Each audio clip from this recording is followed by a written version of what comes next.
Hi everybody, Chris Stokes from Custom Fitness here. We've been missing a few days, so I thought I might get on here a few times today and kind of share some information with you. So, vegetables, the thing that we have so many of, but so many people are afraid to eat them or absolutely can't stand them for some reason. We want to be able to kind of talk through that today and see, are they really necessary? Do we have to have them? Well, vegetables are our largest source of vitamins and minerals, as well as phytonutrients that our body can get that helps to bring the body in a better balance. So yes, macronutrients, if you're familiar with that term, they're very important. You've got your protein, your fats, and your carbs. But if those things are empty of vitamins and minerals, then your body can't actually do what it needs to do. We've all heard of vitamin C and calcium and things like that, and there's so many that the body needs, and they all need to work together in order to make the systems of your body work. So it's not just feeling good on the outside, having energy, but it's actually each little cog inside getting to have the nutrients it needs to be able to do its job. So without that, then we start to feel those things. We start to feel sluggish. We start to feel tired. We start to have chronic diseases. We start to have headaches and things like that, where our body just does not want to do what it wants to do. And then it's almost like we filled up our car with gas, but only put in a quarter of a tank, and then we try to drive it on a 15-hour drive, and when it stopped, we got out, kicked the car, and yelled at it for not going any further, right? So we get upset because the car doesn't have enough gas to go on, but we didn't provide the gas that it needed. Well, the same thing happens with our bodies day in and day out. We constantly don't provide ourselves with enough nutrition to provide ourselves with the means to continue doing what we're asking the body to do every day, and that can be a big problem. Now, nutrition versus diet are really essentially they're one and the same, but as far as Americans' terminology of them, they tend to be two different things. So a lot of people go on a diet and they restrict calories, or they go on a diet and they eat specific foods, but they don't really think of why. Whereas if we think about the nutrition side of things, and we're making sure that we're getting nutrition, then we're not just eating for calorie count, we're not just eating to eat macros, but we're actually focusing on, am I giving the body everything that it needs? So that's actually the purpose of a multivitamin, right? Not to provide that in whole, but to provide a backup in case you're not getting everything at 100%, then it's got some that the body can use. So good idea to take a multivitamin, but even better to eat a lot of fruits and vegetables. Now, obviously with the fruits, we've got to limit that a little bit. If you go crazy on those, you are going to have too much sugar, cause extra fat gain, yada, yada, yada. We do want them though. We need them, just in moderation. There's specific moderations that work for specific populations, so you kind of have to try it out and see what works for you, or get the guidance of someone like myself or our team that can help to guide you through that process. So getting our vegetables in, how many do we need in the first place? Well, if you think about a serving of vegetables, it'd be about 1 cup, or about the size of your fist. And that's if you put your fist beside it, not what you could grab in your hand. And so if you think about that, well, you actually need, get ready for this, about 8 to 15 servings of vegetables, fist-sized, every day. I know that sounds like a ton, right? And you'd be so full that you wouldn't have enough room to eat the millions of carbs that we try to get in a day, or the overload of protein that we try to get in a day. We've got to find that balance. We've got to have protein, we've got to have vegetables, we've got to have healthy fat, but our vegetables have to be the majority. So each plate that you're eating on, you're thinking about half to 3/4 of it, filling it with vegetables. Maybe you pile it high and then you put just a little bit of the other stuff on top. That'd be great too.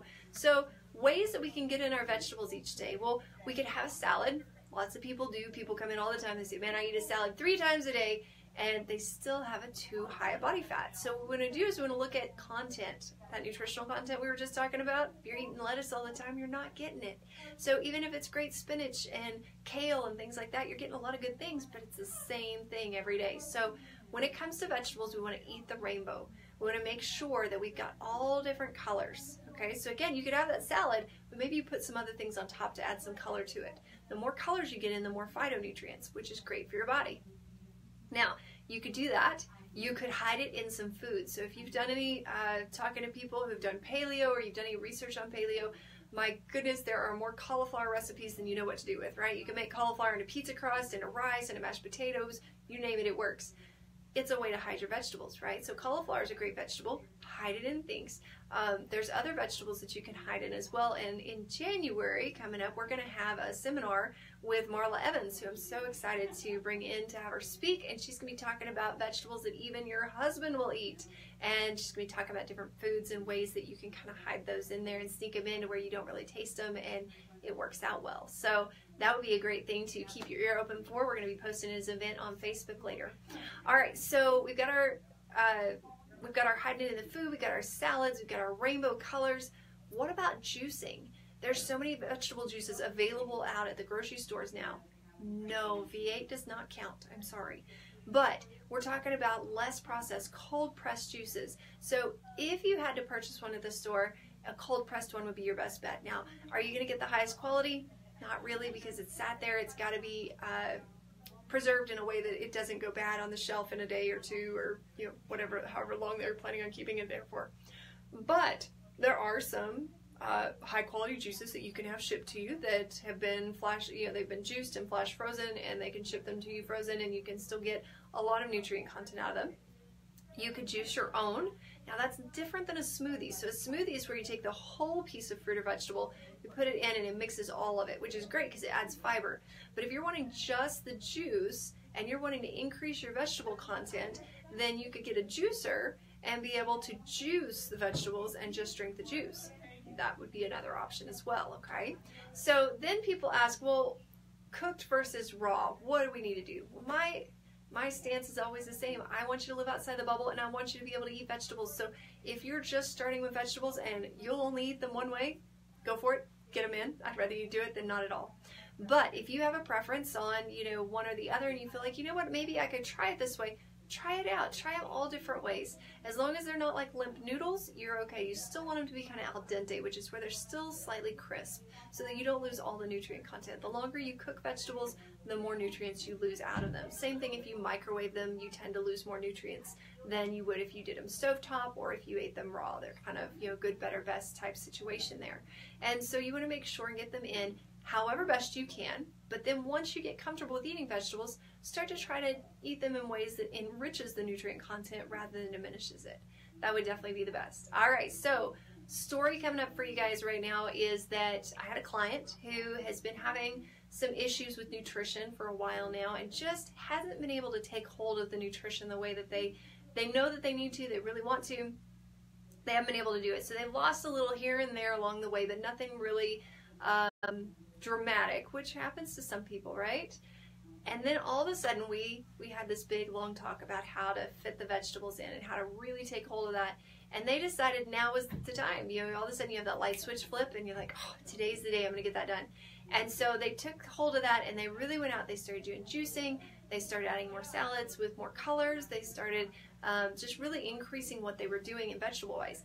And that was about 6-7 weeks ago. And as of right now, they're down about 15 pounds. So I find that absolutely incredible. I've promised them that I would keep them anonymous so that way then it doesn't cause any issues.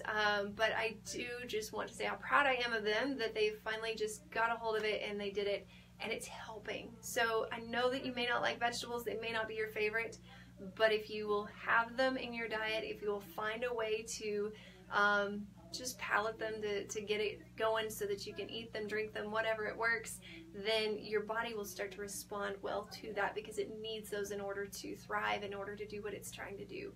And weight loss is not achievable until you get the inside healthy enough to do its work. So if you get the inside going with what it needs, then the outside will start to shed the weight, the body will start to reshape, and you will find happiness at a whole different level, both physically, emotionally, and everything else. So I hope that brings you a little bit of info today. I know Christmas is coming and there's more baked goods than there are vegetables, but please go out and try and find some. And I would love to know how you get your vegetables in. Is there anything special that you do or special recipes that you have that really help to encourage you to eat your vegetables? If you have those, I'd love to know about it. And if you would like more help with your nutrition side, we do nutrition-only counseling. We also do nutrition with all of our training packages as a complimentary service. So whether you're looking just for nutrition or you need a full package, we can help you with that, and we'd love to. Give us a call, 806-322-3188, and we'll be happy to set you up with a consultation just to come in and see if we're the right fit for you. I hope you have a Merry Christmas, and we'll talk to you soon.